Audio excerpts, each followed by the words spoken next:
Good morning class 10। आइए आज हम लोग कृतिका के अंतर्गत माता का आंचल पाठ पढ़ेंगे। ठीक है, तो सबसे पहले ये जानेंगे कि माता का आंचल किसने लिखा। तो लेखक है शिवपूजन सहाय और इनका जो जन्म हुआ है वो 1893 ईस्वी में हुआ है और मृत्यु जो इनकी हुई है वो 1963 ईस्वी में हुई है। ठीक है, तो आइए इनका विस्तृत भी जानकारी हम लोग ले लें। ठीक है ना। शिवपूजन सहाय का जन्म सन 1893 ईस्वी में गांव उन्वास जिला भोजपुर यानी बिहार में हुआ था। उनके बचपन का नाम क्या था? भोलानाथ था। और 10वीं कक्षा परीक्षा पास करने के बाद उन्होंने बनारस की अदालत में नकल नवीस की नौकरी की। ठीक है, बाद में वे हिंदी के अध्यापक बन गए और बाद में क्या किए उसको छोटे पहले ये कचहरी में क्या थे बनारस के अदालत में नकल नवीस की नौकरी पे मतलब सारी चीज़ों का कॉपी करना, तो वो बन गए थे। लेकिन बाद में उन्होंने हिंदी के साहित्य के अध्यापक भी बन गए। लेकिन फिर भी इनका मन नहीं लगा और ये असहयोग आंदोलन के प्रभाव से उन्होंने सरकारी नौकरी को त्याग पत्र भी दिया। और कहीं न कहीं चूंकि देश अभी हमारा गुलाम था तो उसमें लोगों का बार बार ये होता था, जितने भी युवा वर्ग था या जितने भी देश के लोग थे सभी का ये था कि अपने देश को जल्द से जल्द आज़ाद किया जाए। और उसमें उन्होंने अपनी भागीदारी भी दी और उसमें जो है शिवपूजन सहाय का भी रहा और उन्होंने अपनी सरकारी नौकरी से त्याग पत्र दे दिया। शिवपूजन सहाय ने अपने समय के लेखकों में बहुत ही लोकप्रिय और सम्मानित व्यक्ति थे। उन्होंने जागरण, हिमालय, माधवी, बालक आदि कई प्रतिष्ठित पत्रिकाओं का संपादन भी किया था। इसके साथ ही वे हिंदी की प्रतिष्ठित पत्रिका मतवाला के संपादक भी बने और सन 1963 में इनका देहांत हो गया। वे मुख्यतः गद्य के लेखक थे और ये ज्यादातर गद्य के लिखते मतलब काव्य लिखते थे लेकिन बहुत संक्षिप्त, बहुत कम। जैसे इनकी देहाती दुनिया है, ग्राम सुधार है, वेलू, स्मृति शेष आदि उनकी दर्जन भर की जो थी गद्य कृतियाँ थी। शिवपूजन रचनावली के 4 खंडों में उनकी संपूर्ण रचना प्रकाशित और शिवपूजन रचनावली करके इनका जो है गद्य है जिसमें इन्होंने सब कुछ जो है 4 खंडों में विस्तृत किया है।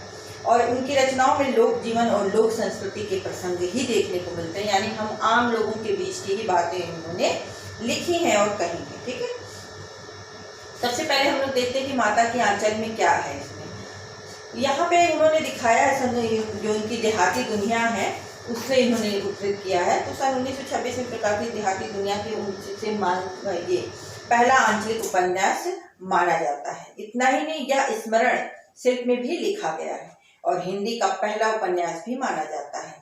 इसमें ग्रामीण जीवन की चित्रण, ग्रामीण जनता की भाषा, व्यवहार, उस समय के कैसे खेल थे, कैसे लोग देहाती भाषा में बोलते थे, कितने गंवार और कितने निरक्षर थे, इन सब चीज़ों का उन्होंने बड़ा ही सुंदर ढंग से वर्णन किया है। ठीक है ना। मौलिक और प्रयोग धर्मी चित्रण किया और बच्चों में जो चरित्र का जो था उसका उन्होंने बहुत सुंदर वर्णन किया और भोलानाथ के नाम से जो बचपन में अपने जीवन का है एक तरह से उसका भी इन्होंने वर्णन किया है बहुत खूबसूरत ढंग से, बहुत अच्छे ढंग से। तो आइए हम लोग इसका विस्तृत रूप से अध्ययन करें।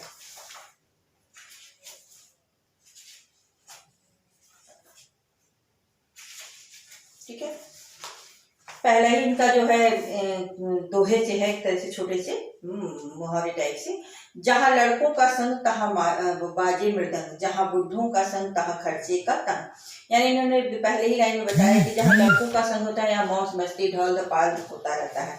यानी युवा वर्ग है, जो युवक वर्ग है उनको कहीं कोई चिंता नहीं रहती है और वो क्या होगा कल, क्या हो गया, कुछ क्या चल रहा उससे उनको कोई मतलब नहीं, वो मौज मस्ती में रहते हैं। लेकिन जहाँ बुढ़े जहाँ एकत्रित होते हैं, बुजुर्ग होते हैं जिनके पास जिम्मेदारी है, वो जब आते हैं इकट्ठे होते हैं एक दूसरे के पास बैठते हैं तो वो अपनी अपनी समस्याओं का ही वर्णन करते हैं। ठीक है, यहाँ पर उन्होंने जो है वर्णन किया है कि हमारे पिता तड़के यानी जल्दी से उठकर निपट नहाकर पूजा करने बैठ जाते थे और हम बचपन से ही उनके अंग लग गए थे, यानी हम साथ ही साथ अपने पिता के साथ लगे हुए थे।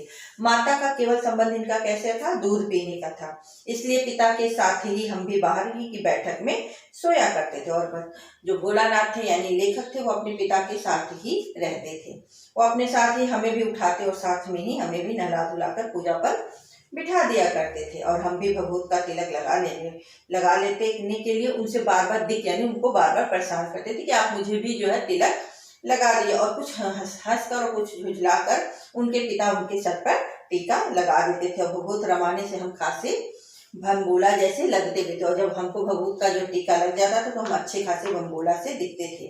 पिताजी हमें बड़े प्यार से भोलानाथ कहकर पुकारते भी थे।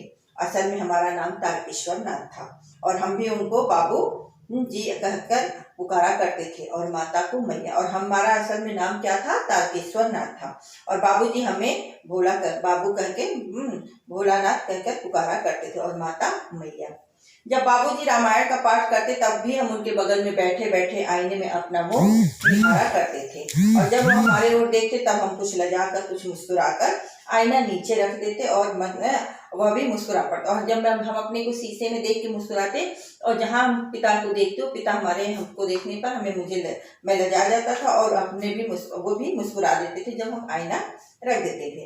पूजा पाठ करने के बाद वह राम राम लिखने लगते। तो पूजा पाठ करके दिनचर्या जो था वो यही था कि वो काम धाम करने के बाद राम राम लिखते थे। रामनामा एक बही होता है जिसमें लोग पहले के लोगों का ही ये था। पहले की जैसे आज के जैसे तो ना मोबाइल था, ना फेसबुक था, ना कोई इंस्टाग्राम था, इसलिए पहले के लोगों का दिनचर्या बहुत सुंदर और बहुत व्यवस्थित होता था और ज्यादा से ज्यादातर वह ईश्वर और दूसरे के लिए ही जिया करते थे। आजकल तो हम लोग बहुत ही स्वार्थी हो गए हैं, मतलबी हो गए हैं, अपने लिए ही बस जीना जानते हैं। ठीक है, तो ये दूसरों के लिए और ईश्वर को ध्यान करने, क्योंकि भाई मुक्ति और मोक्ष का मार्ग तो बिना ईश्वर के ध्यान के नहीं होता और इससे हमारे अंदर सद्विचार भी आते हैं। ठीक है, इसके बाद वो पोथी को रख दिया करते थे। इतना लिखने के बाद 500 बार कागज पर छोटे छोटे टुकड़ों में राम राम लिखकर आटे की गोलियों में लपेटते थे और उसके बाद वो क्या करते थे कि 500 बार कागज के छोटे छोटे टुकड़ों पर राम राम लिखकर और आटे की गोलियां लपेटते और उन गोलियों को लेकर गंगा जी की ओर चल पड़ते। उस समय हम भी उनके कंधे पर विराजमान रहते और हम भी उनके साथ कंधे पर उनके बैठ के चल देते। जब वह गंगा में एक एक आटे की गोलियां फेंक कर मछलियों को खिलाने लगते तब भी हम उनके कंधे पर ही बैठे बैठे हंसा करते थे। और जब वह मछलियों को चारा देकर घर की ओर लौटते तब बीच रास्ते में झुके हुए पेड़ों के उनके डालों पर हमें बिठाकर झूला भी झुला देते थे। कभी कभी बाबूजी हमसे कुश्ती भी करते थे और कुश्ती करने के समय वह खुद ही शिथिल पड़ जाते थे, जिससे हमारे अंदर उत्साह और जोश बना कर रहे। ठीक है, उनके साथ हंसते हंसते जब हम घर आते तब उनके साथ ही हम भी चौके पर बैठते। वह हमें अपने ही हाथ से फूल के कटोरे में गोरस और भात छान कर खिलाते। गोरस यानी दूध और भात यानी चावल। पहले देखो, जिस चावल हम लोग किसको बोलते हैं बेटा? जो कच्चा रहता है, जो पका नहीं रहता, लेकिन जब पकने के बाद क्या हो जाता है? वो भात हो जाता है। ठीक है, जिसको हम लोग बोलते नहीं है। ठीक है ना, हम लोग चावल ही दाल बोलते हैं, तो चावल यानी भात। ठीक, जब हम खाकर अफर हो जाते तब मैया थोड़ा और खिलाने का, और जब हम खा के एकदम पूरी तरह से फुल हो जाता मेरा पेट, फिर भी मैया का मन नहीं लगता। ठीक है ना, और फिर मैया फिर भी उनका जो है मन खिलाने के लिए हट करती थी और वह बाबूजी से कहने लगती, आप तो चार दाने केक और बच्चे के मुंह में डाल देते हैं, इससे उसका खाना थोड़ी ना पेट भरेगा और हम बहुत खा गए हैं, हम खिलाने का ढंग नहीं जानते, बच्चे को भर मुँह कौन खिलाएगा कौर। और फिर जो है वो मैया खिलाने लगती है। जब खाएगा बड़े बड़े कौर तब पाएगा दुनिया के माँ जो है उनकी क्या बोलती हैं, जब खाएगा बड़े बड़े कौर तब पाएगा दुनिया में ठौर।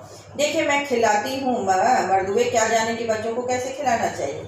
और बार बार माँ ये कहती कि बच्चे को मर्द क्या जाने खिलाना, यानी माँ ही अपने बच्चे की परवरिश और उनकी हर एक बातों का ध्यान रखती है। यह कहकर वह थाली में दही भात सानती और अलग अलग तोता, मैना, कबूतर, हंस आदि मोर के बनावटी नाम से उनको कौर बना कर खिलाती जाती और जल्दी खा लो नहीं तो उड़ जाएंगे। और हम उन्हें इतनी जल्दी उड़ा जाते कि उन्हें मौका भी नहीं मिलता था। पहले के लोग अपने बच्चों के साथ ऐसे ही खेला कूदा करते थे, ऐसे ही खिलाया करते थे उनको। जब हम सब बनावटी चिड़ियों को चट कर जाते तब बाबूजी कहने लगते, अच्छा तो तुम राजा हो, जाओ खेलो, अब तुम राजा हो गए, जाओ खेलो। बस हम उठकर उछल कूदने लगते, फिर रस्सी में बंधा हुआ काठ का घोड़ा लेकर नंगे धड़ंगे बाहर की गलियों में निकल पड़ते। जब कभी मैया हमें अचानक पकड़ पाती तब हमारे लाख झपटते हुए भी, ठीक है, पर भी एक चुल्लू कड़वा तेल हमारे सिर पर डाल ही देते और हम जब रोने लगते तो उस पर वो बिगड़ कर खड़े होते बाबूजी, और पर वो हमारे सिर में तेल थोप कर ही मानती थी। ठीक है, कभी कभी हमारे नाभि और लीलार में भी काजल की बिंदी लगाकर छोटी सी चोटी गूंज देती थी और फूलदार लड्डू बांध कर रंगीन कुर्ता टोपी पहना देती थी और हम खासी कन्हैया की तरह लगने लगते थे और जाते जाते रोने लगते थे, लेकिन बाहर से सबके से लगते फिर हम झूमने लगते थे, बाहर वाले बच्चों के साथ मस्त हो जाते थे। बाहर थे हमारी जो हिलने वाली जो बालकों का एक झुंड मिल जाता था, हम उनके खेलते साथियों में सारी चीज़ों को मैं क्या करता था, भूल जाता था। और हम जोलियों जो है खूब आराम से हम लोग मौज मस्ती करते थे। तमाशे भी ऐसे ऐसे नहीं, तरह तरह के नाटक टाइप से हम लोग करते थे। कभी चबूतरे पे कोना में ही नाटक घर बना लेते, तो कभी बाबूजी जिस छोटी चौकी पे बैठ कर नहाते थे वही हम लोग का रंगमंच होता था। उसी पे रंगमंच बनती थी, उसी पर सरकंडे के खंभों पर कागज का चंदोला तान कर, ठीक है, मिठाइयों की दुकान लगाई जाती थी। उसमें चिलम के खोचे और कपड़े के थालों में ढेले के लड्डू बन जाते थे। पत्तों की पूड़ियाँ और कचौड़ियाँ, गीली मिट्टी और जलेबियाँ, फूटे हुए घड़े के टुकड़ों के बतासे आदि हम लोग बना लिया करते थे मिठाई।